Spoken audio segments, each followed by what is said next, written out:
بسم اللہ الرحمن الرحیم۔ سامعین حضرات، حضرت سیدنا عثمان غنی ذو النورین رضی اللہ تعالی عنہ، آپ کو اللہ تعالیٰ نے یہ شرف عطا فرمایا، امام الانبیاء حبیب خدا صلی اللہ علیہ وآلہ وسلم کی دو صاحبزادیوں کا نکاح یکے بعد دیگرے، یعنی ایک کے بعد دوسری کا نکاح آپ سے ہوا۔ یہ پوری کائنات میں صرف جناب عثمان غنی کو اللہ نے ایک شرف عطا فرمایا ہے۔ جب کریم آقا علیہ الصلوۃ والسلام کی دونوں صاحبزادیاں دنیا سے پردہ فرما گئیں تو جناب سیدنا عثمان غنی رضی اللہ تعالی عنہ کی ذات پر امام الانبیاء علیہ الصلوۃ والسلام اتنے خوش تھے، اتنے راضی تھے، آپ نے فرمایا اگر میری 40 بیٹیاں بھی ہوتیں تو میں یکے بعد دیگرے جناب عثمان غنی سے ان کا نکاح کر دیتا۔ یہ روایت مولا علی رضی اللہ تعالی عنہ نے کی ہے، اور دوسری روایت جناب ابن عباس نے کی ہے۔ اس میں یہ بات ہے، کریم آقا علیہ الصلوۃ والسلام نے فرمایا اگر میری 100 بیٹیاں ہوتیں تو میں ایک ایک کر کے جناب عثمان غنی سے ان کا نکاح کر دیتا، یعنی ایک کا نکاح کرتا، اگر وہ فوت ہو جاتی تو میں دوسری کا نکاح کر دیتا، حتیٰ کہ 100 کی 100 جو ہیں وہ میں جناب عثمان غنی کے نکاح میں دے دیتا۔ یہ حضور سید العالمین علیہ الصلوۃ والسلام جناب عثمان غنی سے جو خوش تھے اس کا آپ نے اظہار فرمایا ہے۔ اور اس کے علاوہ احادیث میں جناب سیدنا عثمان غنی ذو النورین رضی اللہ تعالی عنہ کی فضیلت اور آپ کے مناقب متعدد مرتبہ کریم آقا علیہ الصلوۃ والسلام نے بیان فرمائے، اور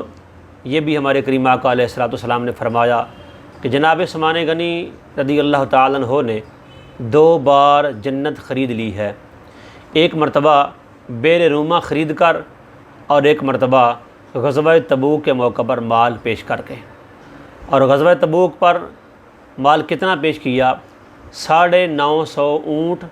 بما مال اسباب، اور 50 گھوڑے اور 1000 دینار۔ جناب عثمان غنی رضی اللہ تعالیٰ عنہ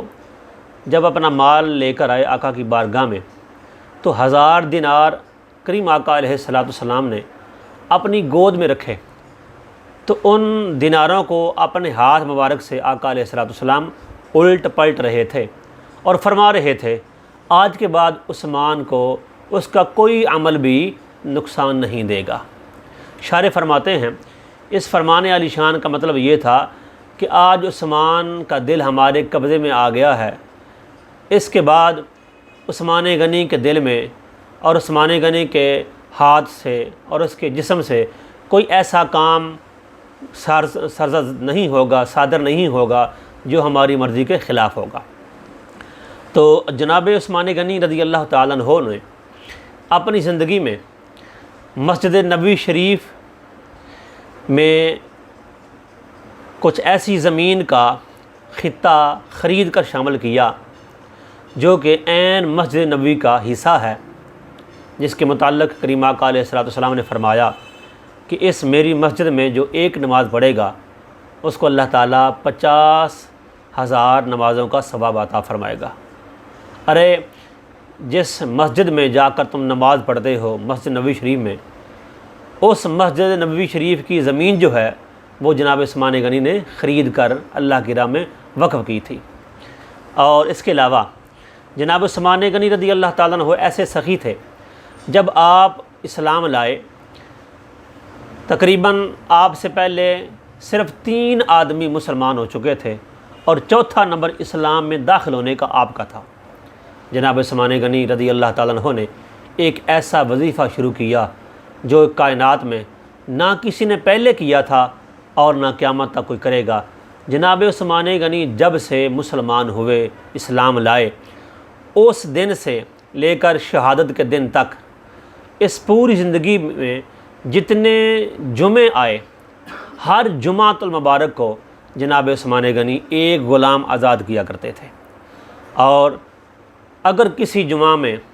کہیں مصروفیت یا سفر میں ہونے کی وجہ سے غلام آزاد نہ کر سکے تو اگلے جمعے آپ نے 2 غلام آزاد کیے۔ یہ بات طبقات ابن سعد میں ہے۔ اور ذرا اندازہ فرمائیں کہ جناب عثمان غنی یہ تو تھے ہر جمعے کو ایک غلام آزاد کرتے، اس کے علاوہ بھی آپ نے کئی غلام آزاد کیے اور اللہ کی راہ میں اتنا مال پیش کیا جس کی مثال قیامت تک لوگ دیتے رہیں گے، اور جناب عثمان غنی رضی اللہ تعالیٰ عنہ کی سخاوت کو سلام پیش کرتے رہیں گے۔ سامعین حضرات، 18 ذو الحجہ کو جناب عثمان غنی ذو النورین رضی اللہ تعالیٰ عنہ نے روزہ کی حالت میں اور تلاوت قرآن پاک کرتے ہوئے اپنی جان اللہ کی راہ میں پیش کی۔ مدینہ المنورہ کے اندر صبر استقامت کا پہاڑ بنے ہوئے، اور 40 دن پانی جن پر بند کیا گیا اور ان کو اپنے ہی گھر میں محصور کیا گیا،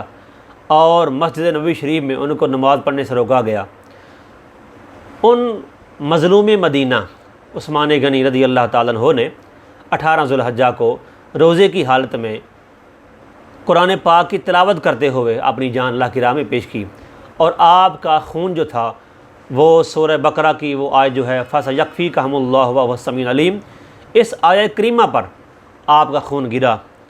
اور جناب عثمان غنی رضی اللہ تعالیٰ عنہ نے جو روزہ رکھا ہوا تھا، سمجھو کہ وہ کریم آقا علیہ السلام کی بارگاہ میں جا کے آپ نے افطار کیا۔